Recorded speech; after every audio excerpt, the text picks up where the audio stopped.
Welcome student. Takshashila institute of કોમર્સના online લેક્ચર્સમાં આપ સૌનું હાર્દિક સ્વાગત છે.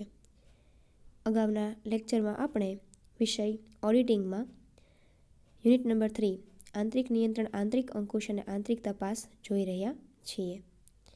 જેમાં આપણે અગાઉના વિડીયો લેક્ચરમાં આંતરિક અંકુશ અથવા તો તપાસ વિશેની વ્યાખ્યા અને તેના લક્ષણો વિશે ચર્ચા કરી હતી. તો કે ભાઈ આંતરિક અંકુશ કોને કહેવાય? તો કે ભાઈ આંતરિક અંકુશ એટલે કે ધંધામાં એક પ્રકારે સતત ચાલતી પ્રવૃત્તિ છે, જેમાં એક કર્મચારીઓ દ્વારા જે કાંઈ પણ કાર્ય કરવામાં આવે છે તે કાર્ય બીજા કર્મચારીઓ દ્વારા તપાસવામાં આવે છે. એટલે કે એક રીતે ધંધાના આંતરિક વહીવટ, ધંધાની આંતરિક વ્યવસ્થા છે એ વધારે સારી એવી રીતે ગોઠવાઈ રહે. ઉપરાંત દરેક વ્યક્તિને એનું કાર્ય થયા પછી તેને જે કાર્ય સોંપ્યું છે એ બીજા અન્ય વ્યક્તિ દ્વારા તપાસવામાં આવે છે, જેના કારણે કાર્યમાં વધારે પડતી ચોકસાઈ અને સ્પષ્ટતા જોવા મળે છે. ઉપરાંત આપણે આંતરિક અંકુશના લક્ષણો પણ અગાઉના લેક્ચરમાં જોઈ ગયા હતા. આજે આપણે આંતરિક અંકુશના ફાયદા કે લાભ અથવા તો આંતરિક અંકુશનું મહત્ત્વ વિશે જોવાનું છે. કે ભાઈ આપણે આંતરિક અંકુશ તો સમજી ગયા કે ભાઈ એક કર્મચારીઓ દ્વારા જે કાંઈ પણ એમને કાર્ય સોંપવામાં આવ્યું હોય તે અન્ય કર્મચારીઓ દ્વારા તપાસાય, આવી રીતે કાર્ય તપાસવાની પ્રવૃત્તિ સતત ચાલ્યા કરે તેને આપણે આંતરિક અંકુશ કે તપાસ કહીએ છીએ. તો એના ફાયદા, એના લાભ કે એનું મહત્ત્વ તમને કોઈ પણ પૂછાય, તમારો આન્સર છે એઝ ઇટ ઇઝ આ જ રહે. તમને મહત્ત્વ પૂછ્યું હોય તો તમારે આ જ પોઈન્ટ સમજાવવાના આવે, તમને લાભ પૂછ્યા હોય તોય તમારે આટલા જ પોઈન્ટ સમજાવવાના આવશે, અને તમને ફાયદાઓ પૂછ્યા હોય તો તમારે આટલા જ પોઈન્ટ સમજાવવાના આવે. બરાબર? તો આપણે હવે જોઈએ આંતરિક અંકુશ કે તપાસના ફાયદા કે લાભ. આંતરિક અંકુશ દ્વારા કંપનીની વ્યવસ્થા કે પ્રબંધ ગતિશીલ અને કાર્યક્ષમ બને છે.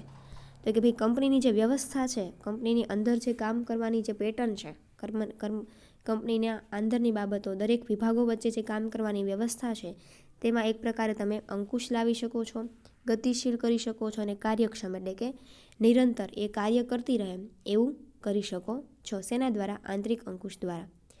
જે નીચેના મુદ્દાઓ પરથી સાબિત થાય છે. તો કે આંતરિક અંકુશના ફાયદાઓ નીચે મુજબ છે.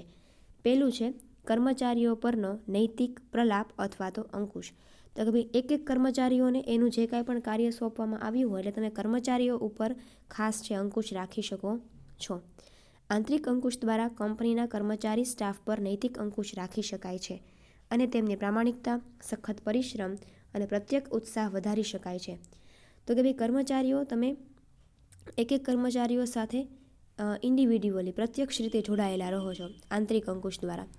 તો આંતરિક અંકુશની મદદથી તમે છે એ ખાસ શું કરી શકો? તો કર્મચારીઓમાં છે તમે કર્મચારીનો સ્ટાફ છે એમાં તમે અંકુશ રાખી શકો છો. તેમની પ્રત્યે પ્રામાણિકતા, તેમને કાર્ય પ્રત્યે કેટલી પ્રામાણિકતા છે, તેઓ કાર્ય પ્રત્યે કેટલું પરિશ્રમ, કેટલી મહેનત કરે છે, અને આ બધી બાબતોમાં તમે તેમનો પ્રત્યક્ષ રીતે ઉત્સાહ છે વધારી શકો છો. કારણ કે તમે અહીંયા એક કર્મચારીઓ સાથે પર્સનલી કનેક્ટેડ હો. બરાબર? તો અહીંયા તમે કર્મચારીઓ પ્રત્યે એક પ્રકારે અંકુશ પણ રાખી શકો છો, તેમનું કામ પ્રત્યે ઉત્સાહ વધારી શકો છો અને બીજું એમને મોટિવેટ પણ કરી શકો છો. તો કર્મચારીઓ પરનો નૈતિક અંકુશ. બીજું, કર્મચારીઓની જવાબદારી નક્કી કરવા. આંતરિક અંકુશની પ્રથામાં કર્મચારીઓ વચ્ચે કાર્ય અને જવાબદારીની યોગ્ય વહેંચણી થતી હોવાથી કર્મચારીઓ પોતાનું કાર્ય અને ફરજ બરાબર રીતે સમજી શકે છે.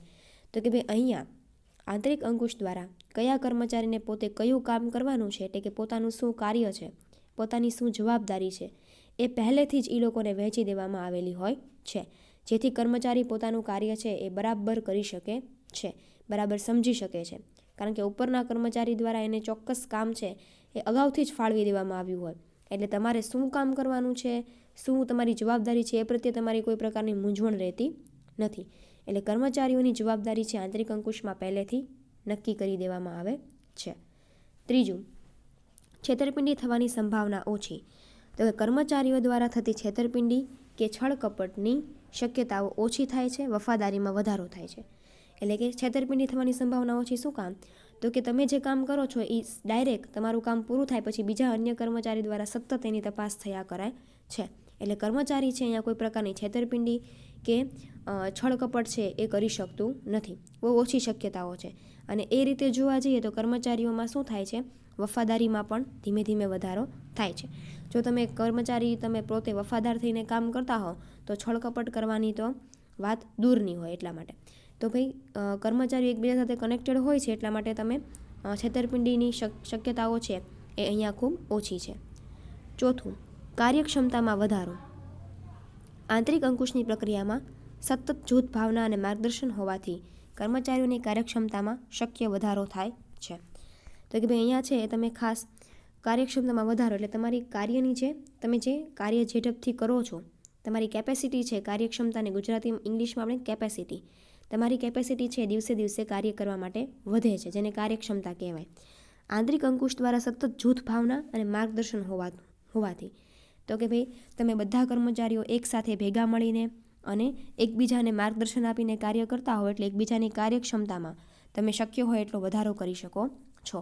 એક ગ્રુપમાં તમે એકસાથે કામ કરો છો, જ્યાં તમારું કામ છે એ પહેલેથી જ નક્કી કરી દેવામાં આવ્યું છે, તમને તમારા ઉપરના મેનેજર દ્વારા, ઉપરના કર્મચારી દ્વારા યોગ્ય માર્ગદર્શન મળતું હોય તો કર્મચારીઓની કાર્યક્ષમતામાં શું થાય છે, આંતરિક અંકુશ દ્વારા વધારો થાય છે. હિસાબી ઓડિટ સરળ બનાવે છે.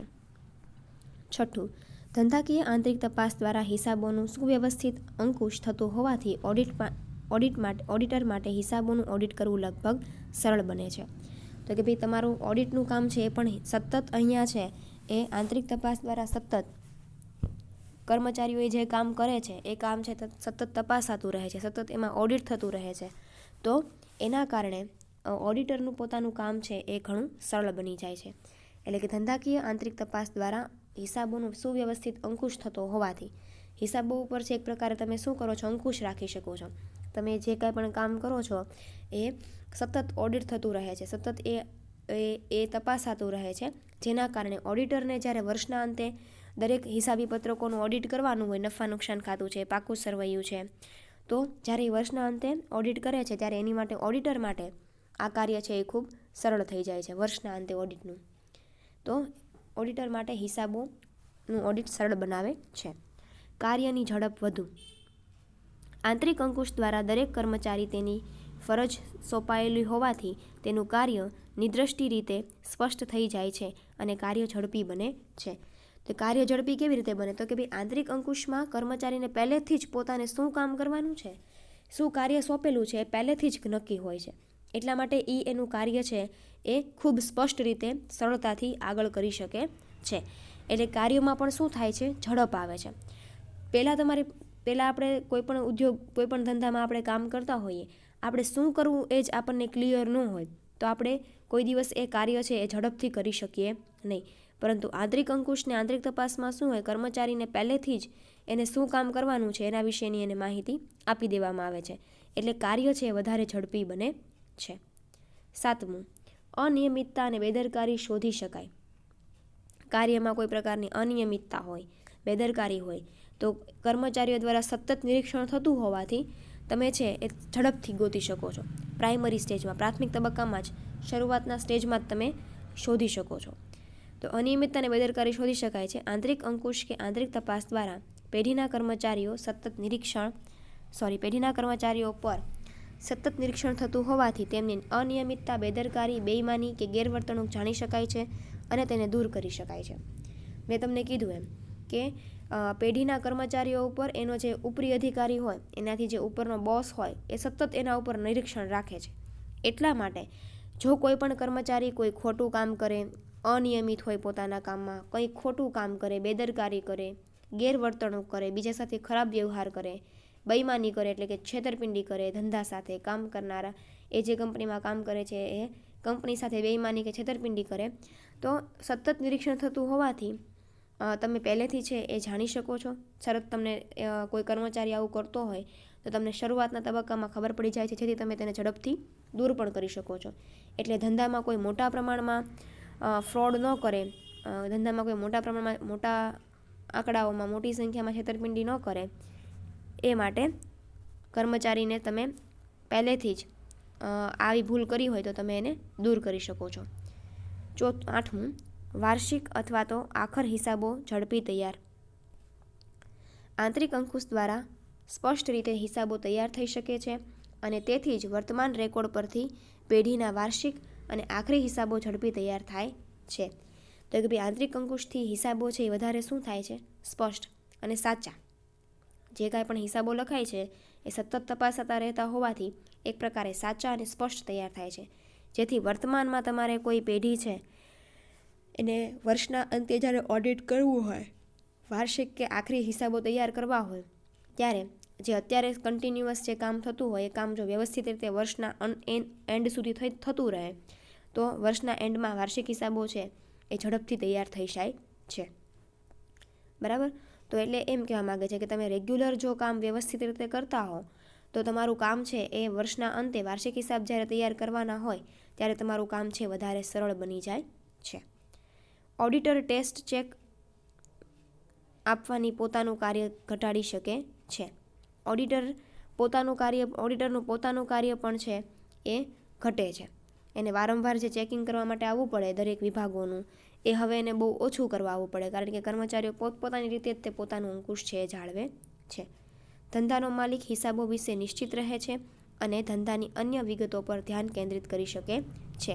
તો કે ભાઈ ધંધાનો માલિક છે એ પોતાની જે માહિતી છે, પોતાના જે હિસાબો છે એના પ્રત્યે શું થઈ જાય છે? નિશ્ચિંત થઈ જાય છે. હવે એને એ પ્રકારની કોઈ ચિંતા રહેતી નથી અને એટલા માટે એ પોતાના જે બીજા અન્ય અગત્યના કામ હોય એના ઉપર છે એ ધ્યાન આપી શકે છે.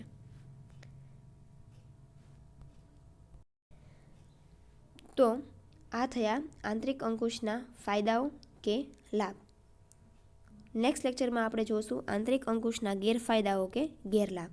એ આપણે હવે પછીના લેક્ચરમાં જોઈશું. Thank you.